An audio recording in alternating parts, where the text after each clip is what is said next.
नमस्कार, मैं हूं विदय सिंह और आप देख रहे हैं 4PM महाराष्ट्र।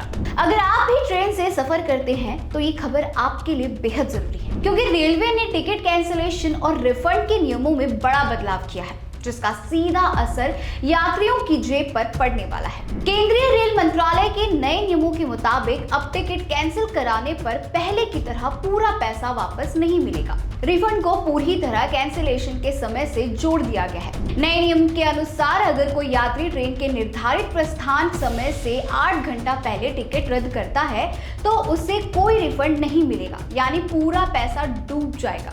वहीं अगर टिकट 24 घंटे से 8 घंटे के बीच कैंसिल किया जाता है तो यात्रियों को केवल 50% राशि ही वापस मिलेगी, और अगर टिकट 72 घंटे पहले रद्द किया जाता है तब भी सिर्फ 75% तक ही रिफंड मिलेगा। रेलवे के ये नए नियम 1 अप्रैल से 15 अप्रैल के बीच लागू किए जाएंगे। हालांकि रेलवे ने कुछ नई सुविधाओं का भी ऐलान किया है। अब यात्री देश के किसी भी स्टेशन से अपना टिकट कैंसिल करा सकेंगे। साथ ही मोबाइल ऐप के जरिए बोर्डिंग स्टेशन बदलने की भी सुविधा मिलेगी, और यात्रा शुरू होने से पहले सीट अपग्रेड करने का भी विकल्प दिया गया है। लेकिन इस बदलाव को लेकर यात्रियों में नाराजगी देखने को मिल रही है। कई यात्रियों का कहना है कि सुविधाओं में सुधार नहीं रहा, लेकिन नियम लगातार सख्त किए जा रहे हैं, जिससे आम आदमी पर आर्थिक बोझ बढ़ेगा। गौरतलब है कि रेलवे पहले से ही साल 2025 में 2 बार किराया बढ़ा चुका है, और अब रिफंड नियमों में बदलाव ने यात्रियों की चिंता और भी बढ़ा दी है। अब सवाल ये है कि सरकार नए नियम बना रही है, लेकिन एजेंट पर कोई रोक नहीं लगा रही है। जहां मार्च 2026 से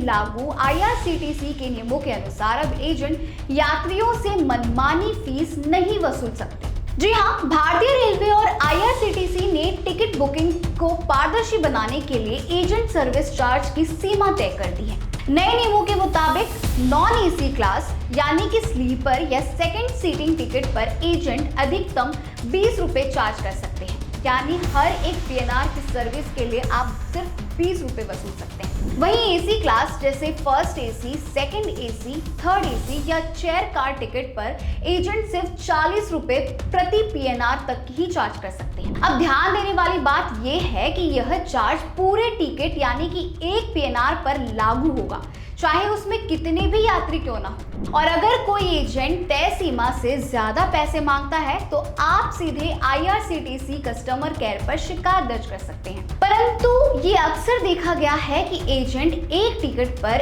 1000 रुपए वसूलते हैं। वहीं स्टेशनों पर भी विंडो टिकट से टिकट लेने पर यात्रियों को कई समस्याओं का सामना करना पड़ता है। मात्र 30 मिनट के अंदर ही सारे टिकट काउंटर फुल हो जाते हैं, जिसके चलते लोगों को परेशानी होती है। वहीं अगर अभी आने वाले सिचुएशन पर बात की जाए तो अप्रैल और मई में गर्मियों की छुट्टी और शादियों की सीजन के कारण भारतीय रेलवे हर साल यूपी और बिहार के लोगों के लिए खासकर 100 से अधिक स्पेशल ट्रेन चलाती है। ये ट्रेनें मुख्य रूप से दिल्ली, मुंबई, पुणे और सूरत से पटना, वाराणसी, भागलपुर और लखनऊ के लिए होती है, जो भीड़ के हिसाब से हर साल बढ़ाई जाती है। परंतु फिर भी स्थिति ग्राउंड लेवल पर ये है।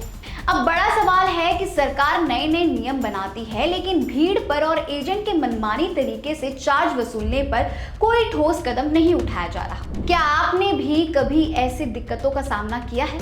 तो हमें ये कमेंट सेक्शन में लिखकर जरूर बताएं। ऐसे ही मुंबई महाराष्ट्र से जुड़ी तमाम बड़ी खबरों के लिए देखते रहिए 4PM महाराष्ट्र।